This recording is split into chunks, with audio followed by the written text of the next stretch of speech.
Okay, good morning, good afternoon, good evening, depending on where you are. This is Yann Duval from ESCAP in Bangkok, and I'm very pleased to welcome all of you to the launch of the UN Global Survey on Digital and Sustainable Trade Facilitation 2023. We have quite a packed launch event with a lot of speakers because it's really a one UN joint effort. So we've got ESCAP here, we've got ECA, we've got UNEC, we've got ECLAC and ESCWA, as well as UNCTAD and the International Chamber of Commerce as well. So let's try to make sure everybody has time to say a few words before we finish the hour together. Thank you again for joining us. And then with no further ado, we're going to start with the opening remarks by the UN Executive Secretary of ESCAP, Ibu Armida.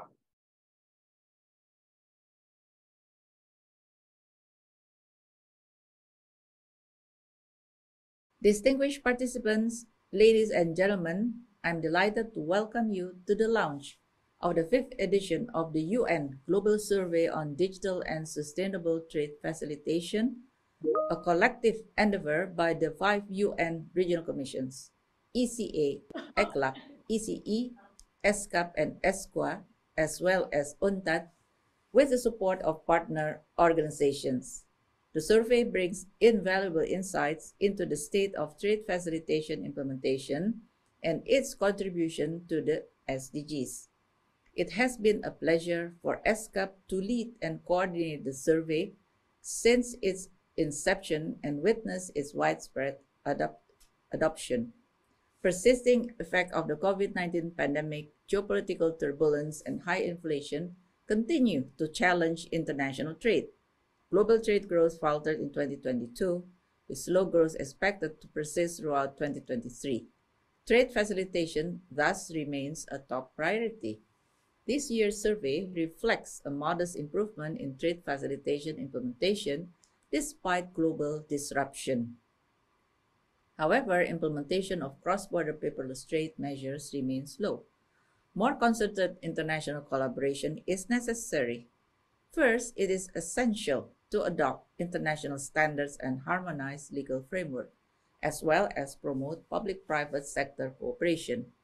The UN has been very active in this area.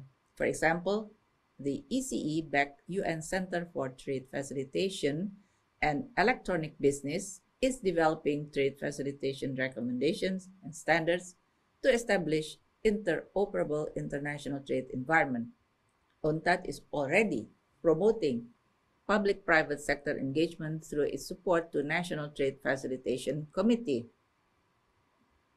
Second, countries must avail themselves of intergovernmental coordination mechanism to develop and test legal and technical solutions for cross-border paperless trade.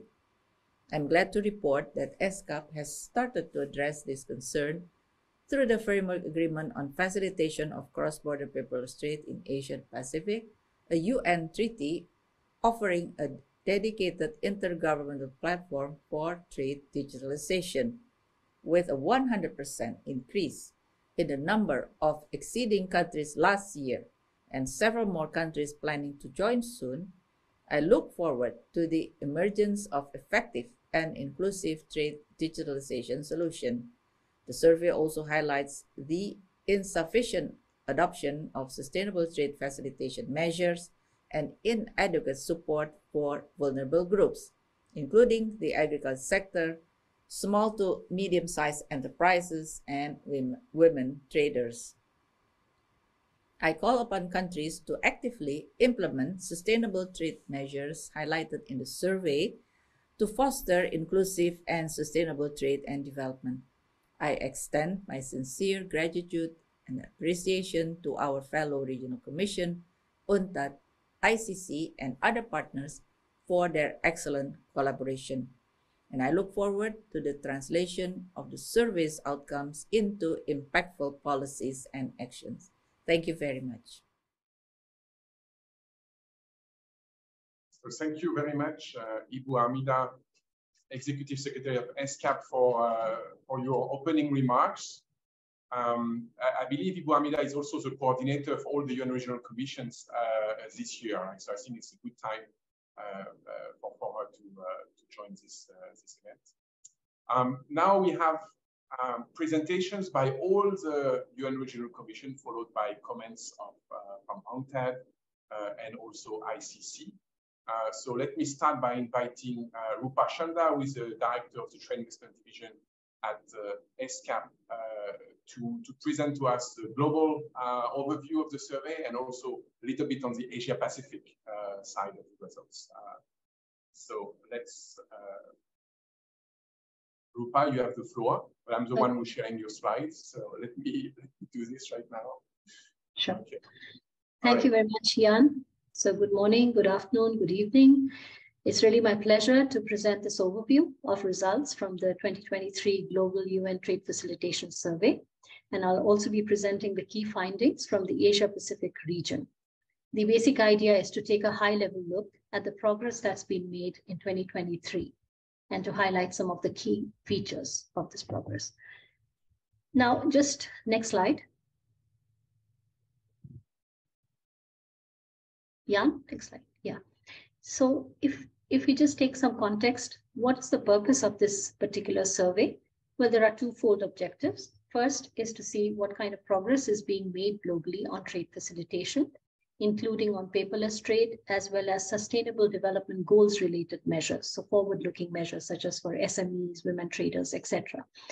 And the second purpose is, of course, to help stakeholders use the data, the evidence that we gather through this survey to enable policy making, capacity building, and technical assistance in respective countries and regions. So as you will see here, there's an evolution of this particular survey starting in 2012 and the launch of the first survey in 2015. And it's always been done in partnership with other organizations, this year in full partnership with UNCTAD. And it's also seen an evolution relevant to the context, the changing times. So for instance, in the 2021 survey, we looked at the measures in times of crisis relevant to the epidemic at that time. Next slide. Yeah, okay, you're all good. Okay, so if we look at the context, what does this survey really cover? So the most important thing to flag is that it's WTO TFA++. So there are 161 countries that are covered in the survey with 60 trade facilitation measures that are assessed through the survey. Now, there are 4 categories under which these measures fall. First are the general WTO TFA related measures. But one goes beyond this in the survey to look at digital trade facilitation, which is both national paperless measures as well as cross-border paperless trade measures. The third element is to look at sustainable trade facilitation, which is looking at specific groups such as SMEs and women, and at agricultural trade. So basically trying to address the more marginalized or the vulnerable and specific sectoral interests. And finally, we have other TF measures, which are, for instance, as I mentioned earlier, trade facilitation in times of crisis, which was added in 2021 in response to the COVID-19 pandemic. So clearly this goes far beyond the WTO TFA measures and is much, much more expansive in scope. Next slide, please. Now let's look at the progress that's been made. So if we look at the 2023 numbers, the global average is recorded at around 69% in terms of implementation rate. And Southeast and East Asia have recorded the highest regional scores of around 77%. This is just slightly below the developed economy average of 85% or so. So if we look across the regions, of course, there is quite a bit of variation. And one should mention that even within regions, there is quite a lot of variation within the sub-region, for instance, in Asia Pacific. So this is just to highlight that there has been generally progress made, and it is Asia and the Southeast Asia and East Asia, which has recorded the best scores in terms of implementation. Next slide. Now, the important thing to recognize is that progress has been made since the last survey, 2021.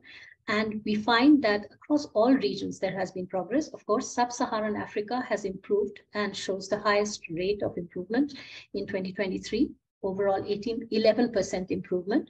The Middle East and North Africa region has also recorded significant improvements, around 10% rise since 2021. And the LDCs have also shown improvement. What it reflects is that basically countries are catching up in terms of implementation rates, and there is clearly a focus and investment in trade facilitation. All countries and regions are recognizing the importance of trade facilitation, at least nationally. Next slide. Now we look at the various trade facilitation measures and how much improvement has occurred across the measures. So if we see the various kinds of measures, so for instance, transparency-related, formalities, institutional arrangements, paperless trade, cross-border paperless trade, etc., across all the groups of measures, we do see progress. Of course, there's progress in terms of trade facilitation in times of crisis, but that's also specific to the times that we are in. Cross-border paperless trade has also seen some improvement. Women in trade facilitation has seen improvement. However, if we look across the various measures, transparency has shown the highest, and formalities have also increased significantly. So institutional arrangements, some of these measures are showing much greater implementation rates. Paperless trade facilitation measures have increased, but it is cross-border paperless trade increase that is relatively less. If you look at the implementation rate, this is relatively low. And in terms of the SMEs as well as women in trade facilitation, while there has been improvement, these also show relatively lower implementation rates, and also in the context of agricultural trade. So what this is showing is that nationally countries have done more in certain areas such as transparency, formalities, institutional arrangements. However, when it comes to the SDG related aspects, perhaps there is a lot more scope for improvement globally, for instance, in the area of agriculture, in the area of women in trade and SMEs. And it is in cross-border paperless trade facilitation that one has seen relatively less progress. Trade finance too doesn't do as well. Next slide, please. Now we come to the specifics for the Asia Pacific region. So I'll present you some of the key findings and how regionally the different sub-regions have done within Asia Pacific. So if we look at the survey for Asia Pacific, the data has been collected from 47 economies across this region. And as you can see, there's quite a bit of variation across the sub-regions within Asia Pacific. Australia and New Zealand are the leaders in terms of overall implementation rate of trade facilitation measures, as high as 97%. This is followed by East and Northeast Asia at around 83%, Southeast Asia, and then North and Central Asia. Relatively lower are South and Southwest Asia, and of course, the lowest sub-region within Asia Pacific is for the Pacific Islands at 42%. Next slide, please. Now, if we look at the progress in implementation within Asia Pacific and which measures have shown improvement. So across the 31 common measures, there's been a 3% or so improvement from 64% implementation to 67%. This is not a huge increase. In fact, one of the things we have found both globally and regionally is that the progress has actually slowed down since 2021 relative to the previous survey.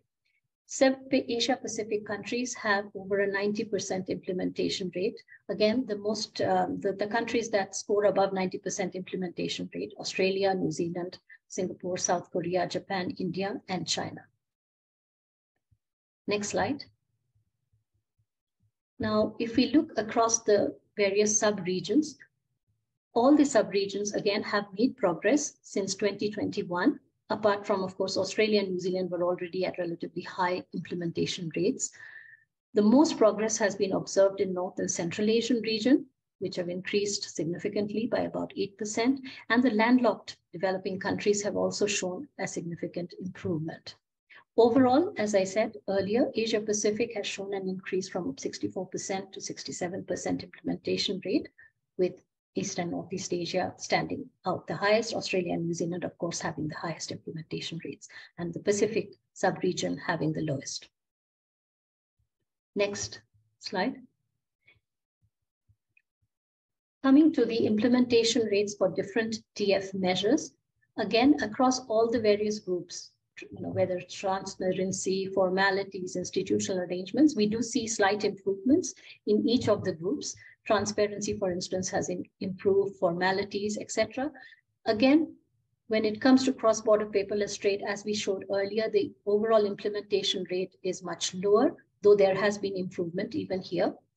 With regard to the SDG-related trade facilitation measures, for instance, for SMEs or agricultural trade and women in trade, some have shown more increase. For instance, women in trade facilitation has shown about a 10% increase. Trade facilitation in times of crisis and pandemic has shown an 8% increase. But when it comes to SMEs and agricultural trade, the increases are relatively lower.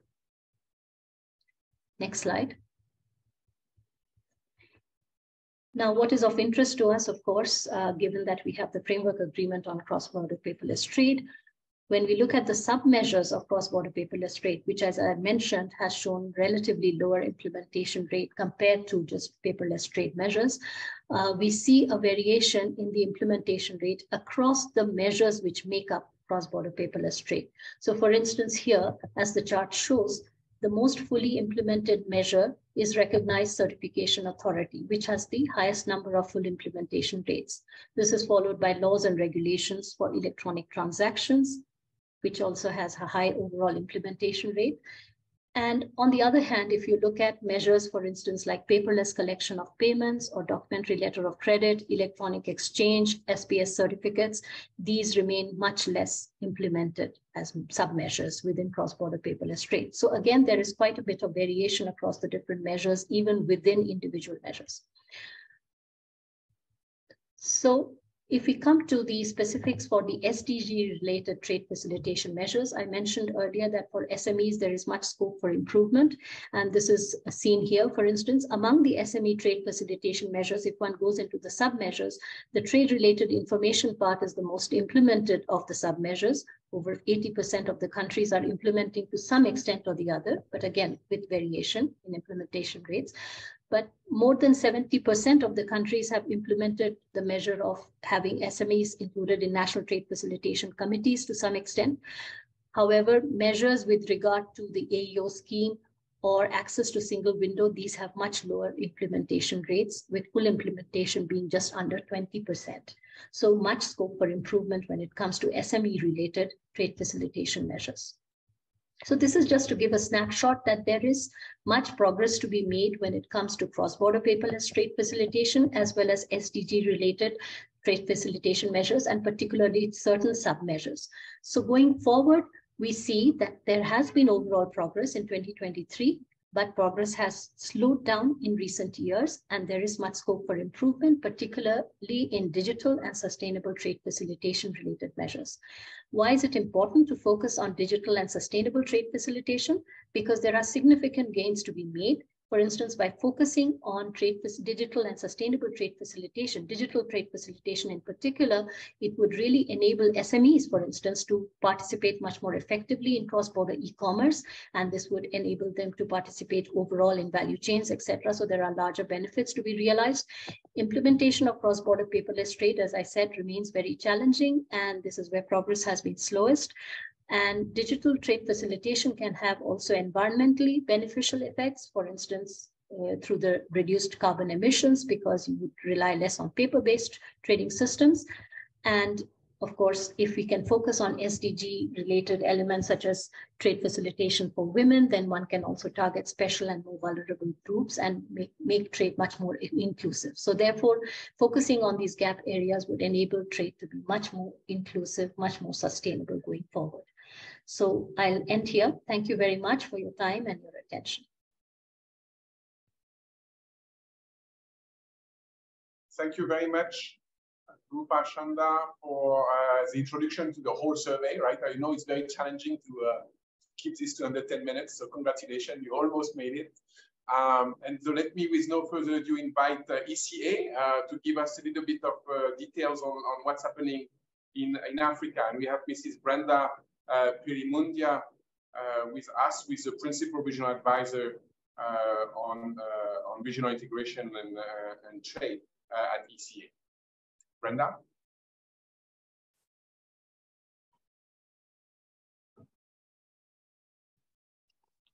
Thank you very much. Let me just try to share my screen.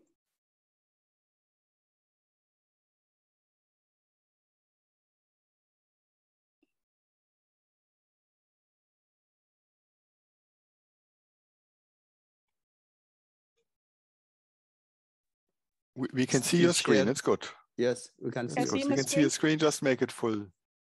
Okay. Now we also see the comments. That's the comment view, yeah. If you have not written anything politically incorrect in your comments, it's okay. You can even see my comments? Yes. Yeah, we can see your comment. We can see the slide as well. I think you can go ahead unless you want to hide your text. Yes, I would want to hide my comments.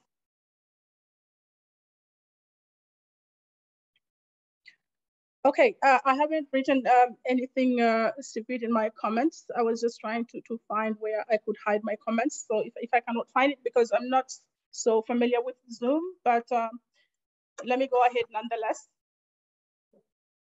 So for me, it's a pleasure to present the first results of the UN Global Survey on Digital and Sustainable Trade Facilitation for African countries. And just to provide a bit of context, trade facilitation is really important for African countries, given its role in the realization of benefits from the agreement establishing the Africa Continental Free Trade Area. As we know, it entered into force 4 years ago on 30th May 2019. And so far, 54 of the AU's 55 member states have signed the agreement, while 47 have ratified it. This is really significant. And us in the ESC here have estimated that the intra-Africa trade will increase to around 33.5% by 2045, with the AFCFTA agreement being fully implemented, compared to a situation without the AFCFTA. Therefore, it is really important that non-tariff measures, including border bottlenecks, are addressed, as this is important to maximize the gains from this agreement, which could see up to 4 times more gains for intra-Africa trade in the trade facilitation environment. And now to just go to the specifics. The good news is that Africa has made progress. We have seen also in the overrepresentation there, where Sub-Sahara is also progressing very well. The overall implementation rate increased by 10.5% from 51.2% in 2021 to 61.7% in 2023. And this is really significant. And of course, the drivers include the ongoing implementation of the AFCFTA, which I've already alluded to. And also we can point to the resumption of normal trade activities post-COVID era. And I would like also to point out the mitigation efforts against the effects of the Russia-Ukraine war. So those are some of the drivers that give us this good picture of the progress that Africa has made so far. And also the number of participating countries has increased from 35 in 2021 to 39 in 2023. And this is the highest response rate in Africa since the first global survey in 2015. And therefore, just to stress to our audience that these results that we are giving are representative of the 39 countries that have participated, and not all the 55 AU member states. We're still receiving feedback from some countries, and this data, once validated, may change in the final report. And just to speak to the graph there, this graph shows the average implementation rate of trade facilitation measures by country, and of course, divided by sub-region. And the results, of course, they show a large variation in implementation rates among these countries. What is encouraging is that 7 countries have achieved higher average scores above 80 across all the 5 key indicators of transparency, formalities, institutions, paperless trade, cross-border paperless trade, and of course, including the SDG measures. Just to highlight these countries that have really performed well, we have Tanzania, Benin, Sierra Leone, Mozambique, Morocco, and of course, including Rwanda and Ghana that have achieved the highest score. We do have some countries that have really not progressed that much. And of course, their performance rate for some, it's even below 27%. Yeah, and that points to the need maybe for providing more technical assistance to these countries, noting these low rates of implementation. And here I would just like to highlight the average rate of implementation per trade facilitation measure. So we can see here the average implementation score in the sub-regions from 2015 to 2023. And this really indicates there is a lot of progress. Of course, the sub-regional differences may be skewed based on who participated in the survey. And here I must mention that Mauritius, which usually participates and is usually a high performer, did not participate in this year's survey. Nonetheless, what is important to note is that implementation of these trade facilitation measures has increased steadily over the last 5 years, despite the shocks in the supply chains from the pandemic and, of course, the Ukraine-Russia conflict. And what is worth noting here is that North and Southern Africa sub-regions have recorded the highest progress among the sub-regions. And of course, this was also the trend in 2021.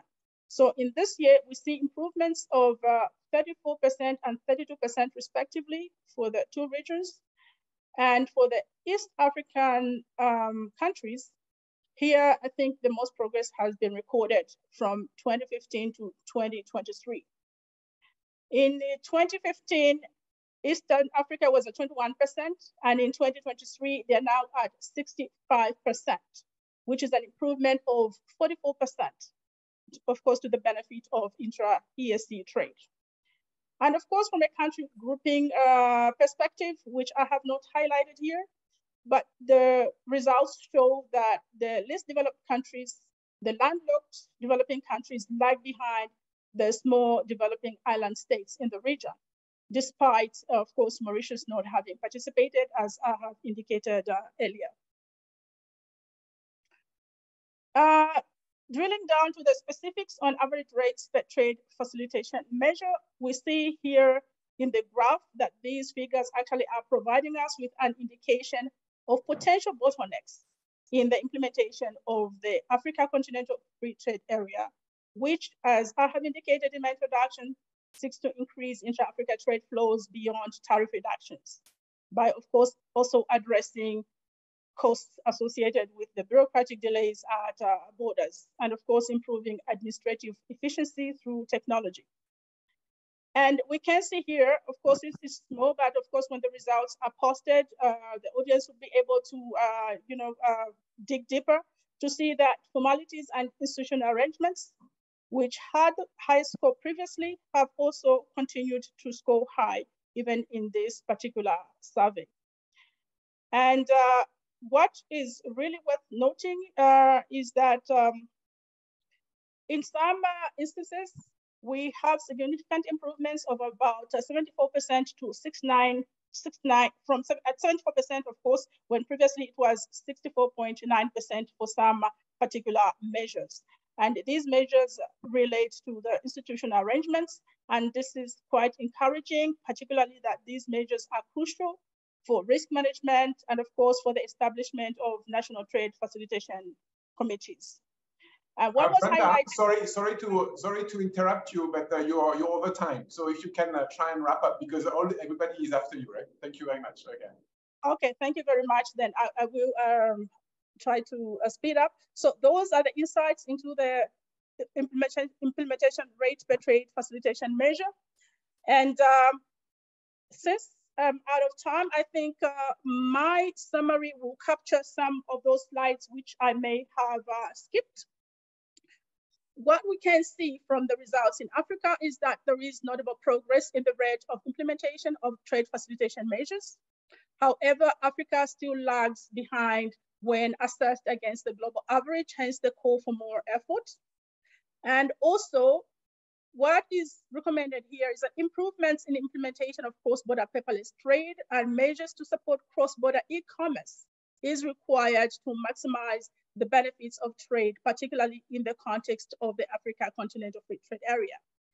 And I would also stress that increasing the rate of implementation of trade facilitation measures targeting the small and medium enterprises, women in trade, will help to accelerate intra-Africa trade and to support a more inclusive and sustainable economic growth in Africa.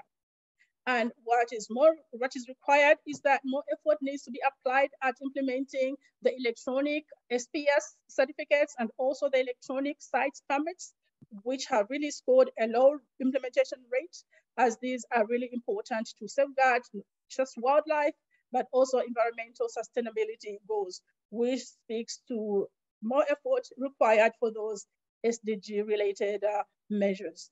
Thank you very much. Thank you very much, Brenda, for the Africa result overview. I think it's quite promising, actually, for Africa this round, right? So that's really good. Let me invite right away Elizabeth Turk, Director, Economic Cooperation and Trade Division of UNECE, to give an overview of what's happening in the EC region based on the results of the survey. Elizabeth? Many thanks, Jan, and many thanks for hosting us all here today. It's been a great pleasure to listen already to the opening speakers, and I'm delighted to share the findings for the UNECE region, which is basically comprising 56 countries, ranging from North America over Europe, in the south until Israel, and in the east until Central Asia. It's been a great pleasure for us to participate in the survey, and it's also nice to see colleagues from the regional economic commissions. Just 2 weeks ago, we were together at the UNCTAD TDB, so it's great that we can swap notes repeatedly on trade-related topics. So in UNECE, the trade facilitation work is being led by Maria Teresa Pisani in the trade facilitation section, and by GAY, who is sharing the slides, and I would like to thank them for the great work. They have really achieved a record number of responses this year. From our 56 member states, we have received 48 responses. That's an increase to the year before. And so big thank you in this regard for the great work and for also securing responses freshly from Iceland, Slovenia, Latvia, and very importantly, Turkmenistan, a very interested country in Central Asia. Now, if we move to the next slide, we see a little bit of finding that we've already heard before from other colleagues. We see that overall we have progress. In the UNECE region, we have progress from 76 to 80% in the overall implementation rate. So that's on the one hand a little bit less than the 85% for developed countries that Rupa, you mentioned before, but it is also above the average of the 68%. And I'm proud of the progress that UNECE region has achieved here. And I would like to add that I think some of UNECE's normative instruments developed amongst others by UNCFACT, as mentioned by Executive Secretary before, are really important tools that help countries achieve that progress in trade facilitation implementation. And let me here also point to the relaunch of our so-called TIFIC website. That's the Trade Facilitation Implementation Guide, where you can find all the different trade facilitation tools by UNECE that can be used to make progress. Now, on this same slide, let me point you to the right-hand side of the slide, exactly GA we remain. This is this issue of paperless trade and cross-border paperless trade that has come up repeatedly already by earlier presenters. So what do we see here in UNECE? We also see a nice improvement, so similar message, but we also see the discrepancy still between paperless and cross-borderless paperless trade. We can really see that cross-border paperless trade is still lagging behind. So I think nice coherence in message there. I would agree that drivers, as we have heard before, definitely the pandemic. I would hope that one sort of like support and implementation are the UNCFACT tools I've mentioned before. And I'd like to flag here also that in UNECE, our member states repeatedly give us priority topics to work on.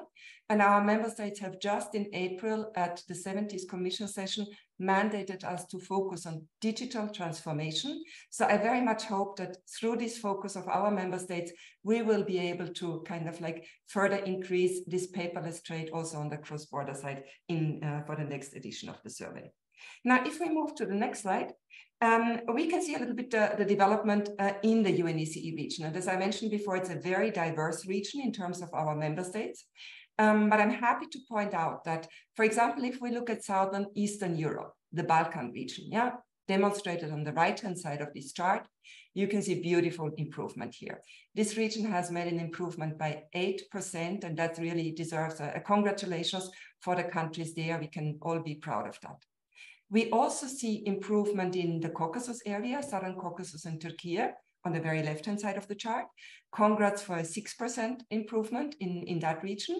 And we see improvement in Central Asia. That's a region very important for UNECE, where we see a lot of landlocked countries. And we record a 4% increase here. That is a little bit different to Rupa, what you mentioned before in terms of the 7%, because you combined North and Central Asia, so the numbers differ here. But I think we both agree, and we work together on Central Asian region, that really the landlocked countries there are making progress, and it's always a great pleasure to support them. Last but not least, I'd like to point you also to the Eastern Europe category. So some countries did not make much improvement here or did not respond, but I'd like to flag to you the progress of the Republic of Moldova. Republic of Moldova, small country, very big attention right now on this country, and I'm pleased that only last week at our trade committee, we had a whole session developed to the progress Moldova made in trade facilitation, and indeed, I'd like to mention it here as well. Congratulations, and a pleasure for us to work with the Republic of Moldova on this progress. Needless to say, many of the developed countries in the EU, in EFTA, in North America, also making progress, and you can see that in the big middle part of the slide here. Now, if we move to the next chart, and I think that's the last one I'm going to do with some words, Jan, so that we don't take too much time. Here, this shows us sort of on the left-hand side, the measures that have been part of the survey for quite some time. And on the right-hand side, the shaded ones, the more newer measures. And we've already heard several speakers allude to this differentiation before. So no surprise that transparency is ranking highest. And you can see both the average, that's the green bar, as well as the individual sub-measures in this category with 95% implementation, almost 96%. I think the region is doing very, very well. And indeed, I would say that's not too much of a surprise. Second message I'd like to flag here is again the paperless and cross-border paperless trade situation.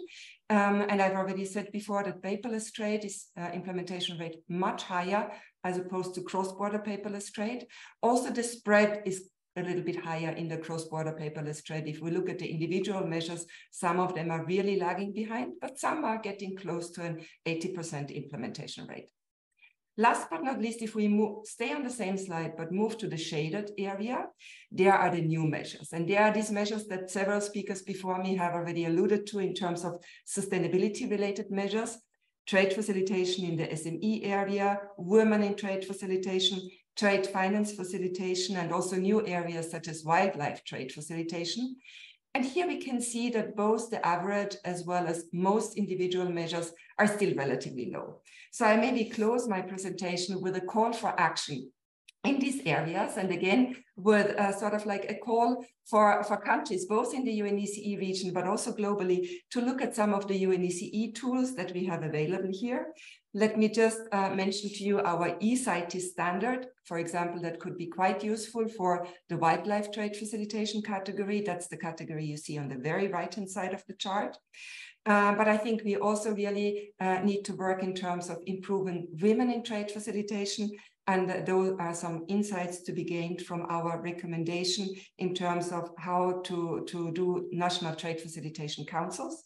And as I said before, I think we can all join hands in sort of supporting SMEs in their trade facilitation performance.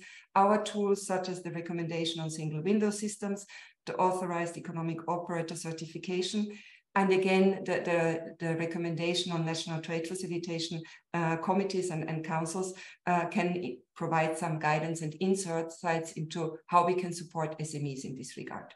So I'm going to close it here. Big thank you to all partners from the other regional economic commissions for joining hands in this regard. Big thank you to the team and to all member states who have responded.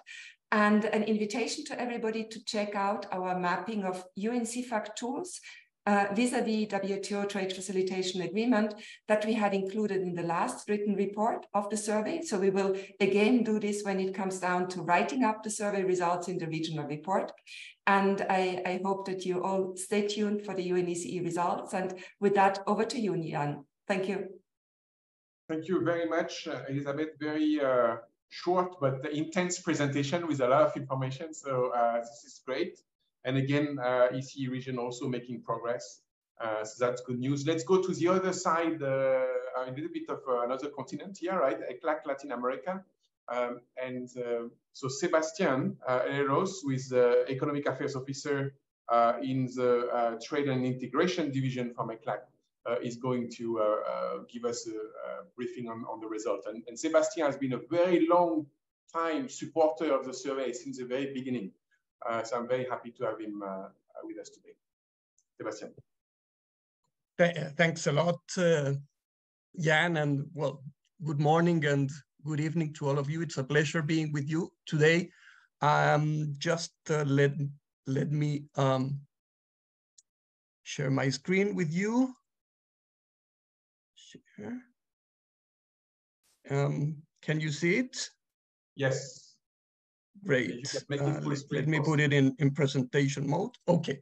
Yeah, I'm going to present to you the highlights of this 5th edition of the Global Survey for Latin America and the Caribbean. The first thing I would like to say to you is that we are very happy that, because as has been the case in other regions, this year we had a record participation. We got 26 countries out of the 33 countries in Latin America and the Caribbean. So this year we really have a truly regional outlook. And a big thank you goes to my UNCTAD colleagues, Jan Hoffman here, Paul Hansen, and especially Clarice Chan, whose assistance was invaluable in getting wide participation, especially from countries in the Caribbean region.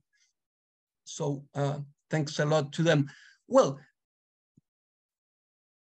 Latin America overall scores slightly above the global average. As we have seen, the global average of the 161 countries was 69%. Latin America and the Caribbean, the 26 countries, achieves a 71%, but with a lot of dispersion, as you can see. Mexico, same as in all previous editions of the Global Survey, tops the rank at nearly 90%. And then we have a large number of countries, mostly South American, some of them Central American as well, with implementation rates above 80%. I'm talking here about the core set of 31 measures, not the whole 60 measures, but the core ones.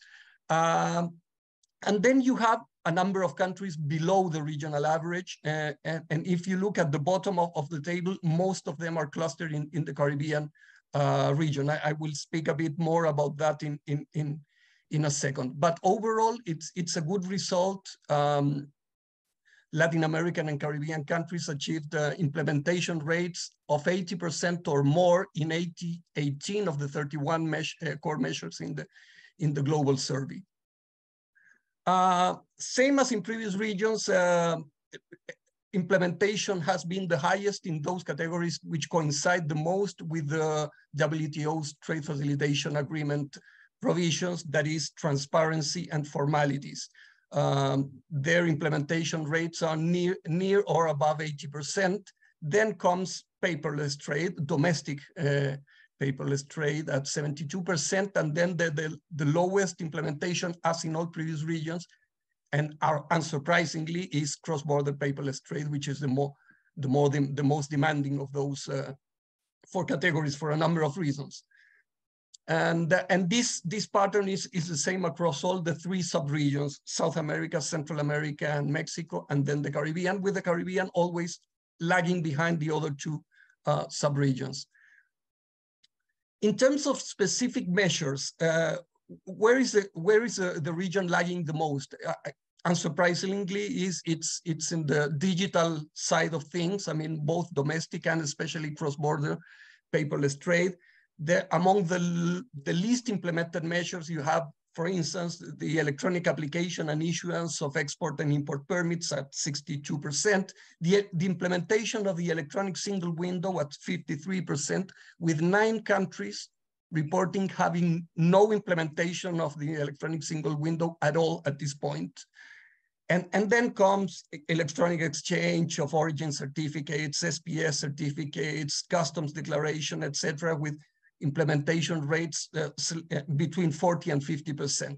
That is for the region as a whole. So this is an area to focus on. And then in the case of the Caribbean, it's the same as for the whole region, but with the addition that the Caribbean is also lagging on some more basic formalities and transparency measures, such as, for instance, having an independent appeal or review mechanism, the publication of average release times, the authorized economic operators with less than 50%, and advanced rulings with less than 40%.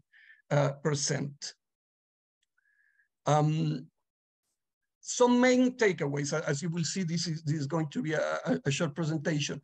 The one very good thing is that despite being arguably the world's worst hit region by the COVID-19 pandemic, the LAC region continued making progress in implementation, not just their TFA commitments, but also other TFA plus digital cross-border measures.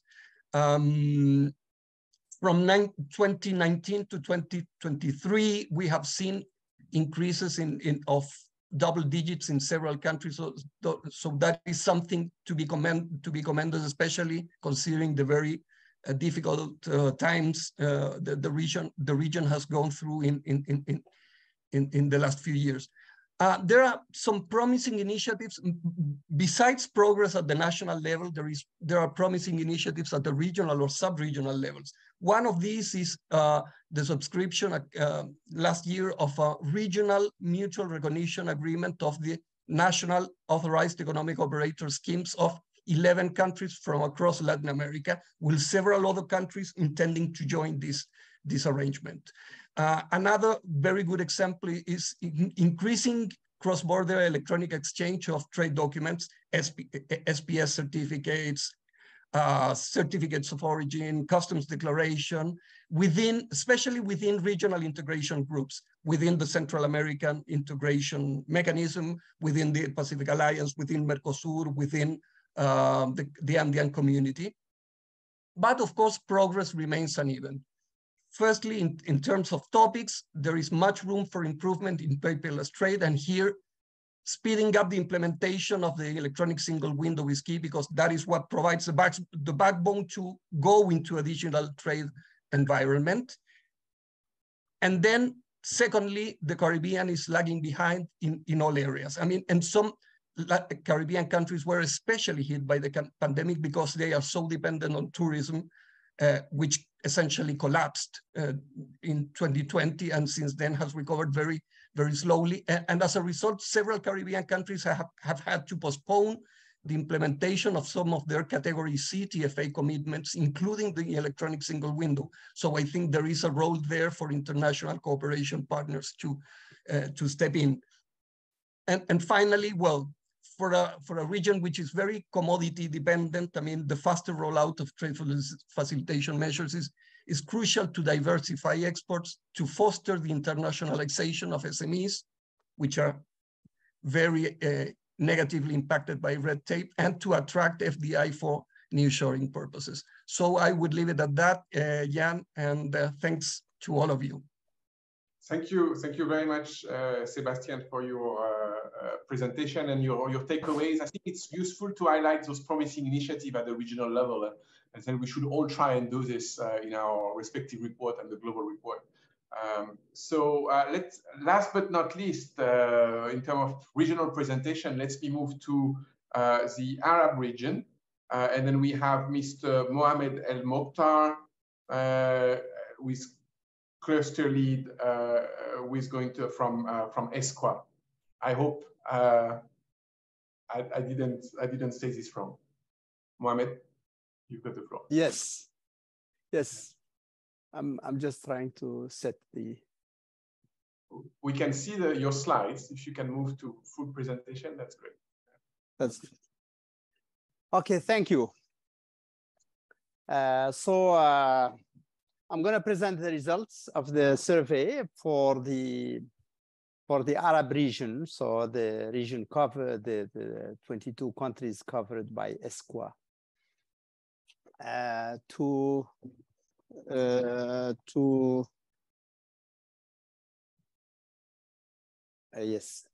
To talk about the progress, let's say first that the 2023 survey results indicate that many Arab countries have put in more efforts towards trade facilitation.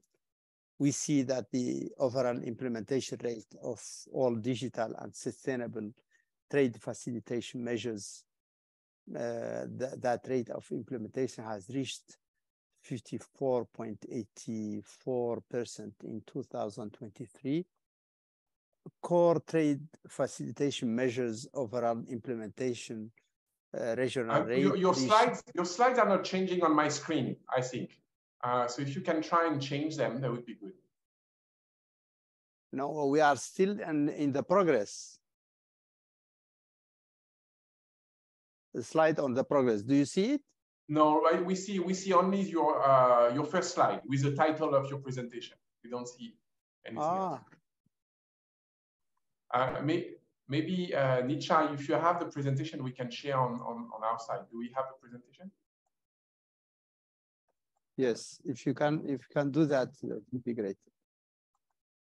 Yes, please give me a minute.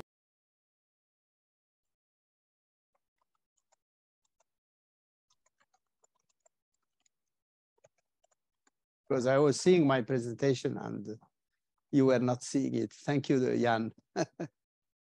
You're welcome. Okay, apologies to the two commentators.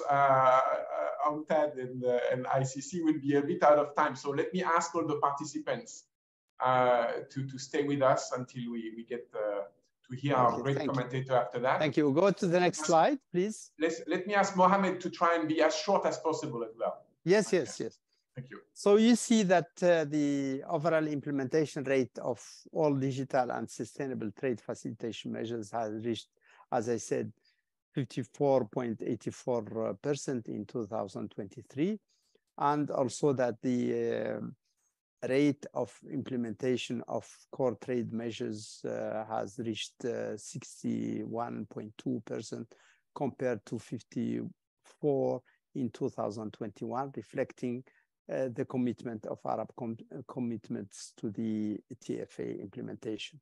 Next slide, please.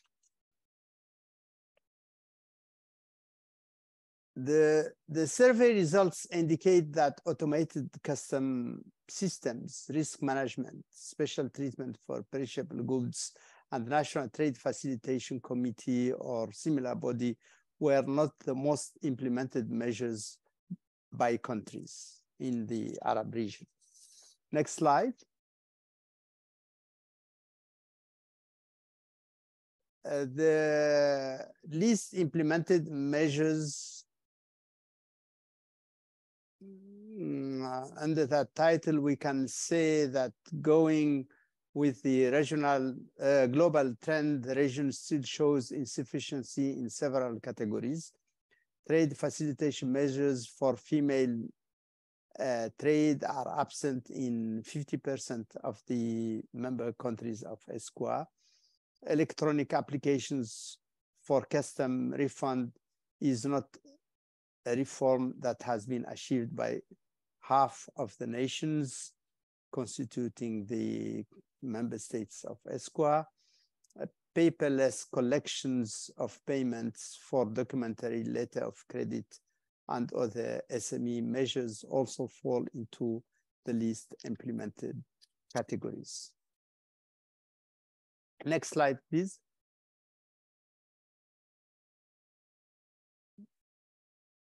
Looking at the sub-regional implementation, we see that the Gulf Arab countries, the GCC countries have 82.37% implementation rate, while it is 69.03% for middle-income Arab countries and 47.55% for least developed Arab countries.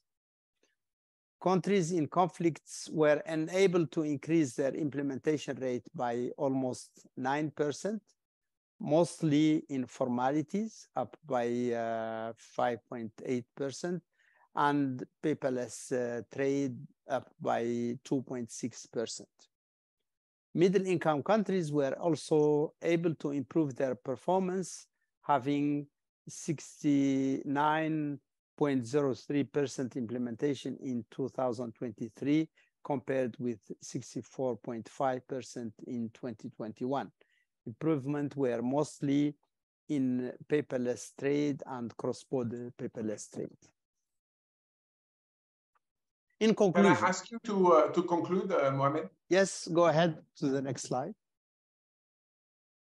In Perfect. conclusion, trade measures implementation have seen overall improvement across most Arab countries, with some countries doing better than others. These advancements in trade facilitations are positive indicators to the efforts made by these countries to enhance their business environment and promote international trade. However, there is still a long way to go. Continued commitment and dedication to improving trade facilitation will enable Arab countries to streamline custom procedures, enhance transparency, reduce trade barriers, and foster economic growth. More attention needs to be given to trade facilitation in favor of women and SMEs across the whole region. Thank you very much. I hope, Jan, that I didn't reach the 10 minutes that were set for me.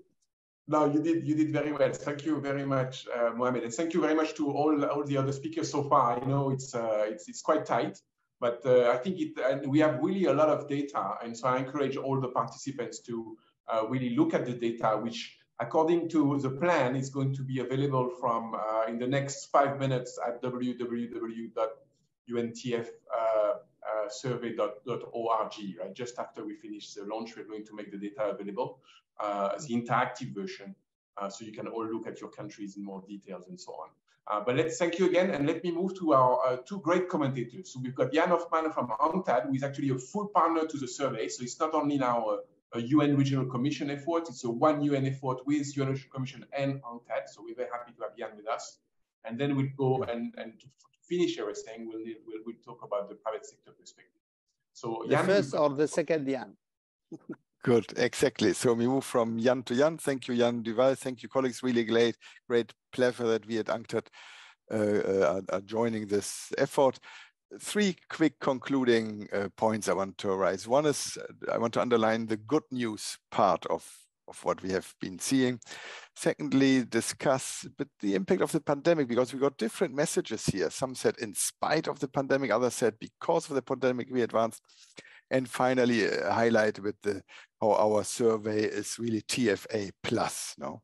So on the good news, we have seen all the charts, and I would actually have presented it even stronger. When you say something went up from 50% to 60%, this is not an increase of 10%, it's an increase of 10 percentage points, but it's an increase of 20%. So really, we have to highlight the good news more. And if you look at other indicators that have been published over the last few years, the World Bank relaunched the Logistics Performance Index. We have the UNCTAD Line of Shipping Connectivity Index. We had our joint project. We have an upcoming review of maritime transport where we look at bulk port performance. And overall, the story is getting better. And I just want to highlight this and come back to this discussing the reason, but we are really proud here. And I also want to reiterate my thanks to Paul and Clarice and to all the partners from the regional commissions for this collaboration. So my second point on this improvement and the role of the pandemic, some colleagues said in spite of the pandemic, others said, look, there was a push for reforms. And then interestingly, we had a similar discussion when we discussed the World Bank LPI, which also, it looked like a continuation, as if there was no impact of the pandemic. But I think there was a twofold impact. On the one hand, as Sebastian said, reforms became more difficult. There were challenges. On the other hand, the demand for our solutions increased. And we saw this in our joint development account project. So there's a lot of new demand for risk management, pre-arrival processing, e-docs, digitalization, electronic signatures, which actually surged during the pandemic. And some of you may even presented, but I won't mention names. You may have seen presentation where somebody showed a balance, like a trade-off. Either I facilitate trade or I control and monitor and ensure compliance. It's the wrong picture. All the measures we are promoting actually help achieve both. And we have seen this especially during the pandemic. Third and last point on the outlook, to reiterate, it's TFA plus. We have seen some of the components here. The environment will become ever more important. There will also be new demands for trade facilitation. If, for example, you want to check carbon content at the border, another form to fill out, another check, which needs to be facilitated. There are new supplies, new options, possibilities with blockchain has already now been a bit hyped, but I'm impressed by what artificial intelligence will allow us. No? And then again, I come back to the pandemic, how this one has also shown the need for resilience. So many people have a favorite football club, a favorite musical, a favorite whatever. I have a favorite article in the WTO TFA. So I'm a fan of Article 10.1 because that's the only one that will still be relevant in 100 years from now. It's all the others we have ticked off. I have advanced ruling, I have a single window, I have the internet. But 10.1 says we must continuously advance, improve, review, ensure the least disrupting measure, and so on and so forth. I think that's the way we are going with our UN survey. We have seen additional measures are being covered. So the way to go is our way to go facilitate trade in many decades to come. Thank you very much. Thank you very much, Jan, for your very enthusiastic comments and positive comments. I think we need more of this with all those crises. I think the press release talks about poly-crisis. We have so many crises. I think we need positive thinking. So thank you very much, Jan. Let's move to Valerie. Let's see if she's very positive as well. I don't think I have a choice, but no. No, thank you so much. And I realize I'm sort of the last thing standing between you and the release of the survey. So I'll try to be super brief. First of all, thank you for the opportunity to be here, and congratulations to all of the UN agencies for the launch of the report. The International Chamber of Commerce, we always look forward to its release. It provides really helpful and important data. Basically setting out a roadmap helps us to see where, there's progress and where there are also opportunities. And on that issue, because so the good news, and I'm fully on Jan's, I think we actually have to celebrate the good news. I think that's great to see the progress. And then in terms of where there's work still left to be done, two things. One, the public-private partnership aspect to this, of course, cannot be underestimated. At the end of the day, the border is a shared responsibility between the public and private sectors.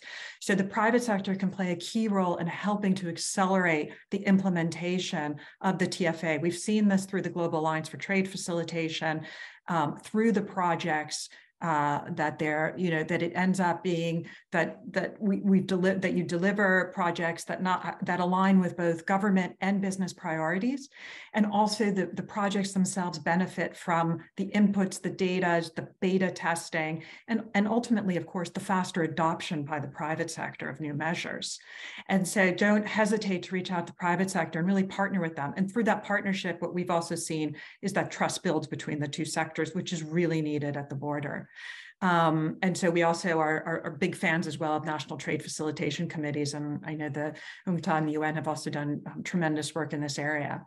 Now, the cross-border paperless trade, I'm not surprised to hear that it's lagging behind. We know this. We know that there is a tremendous amount of work to be done two things on this. It's lagging behind in every single region, and because it's a global problem. And for that, we need a global solution, which are global standards and interoperability of data flows.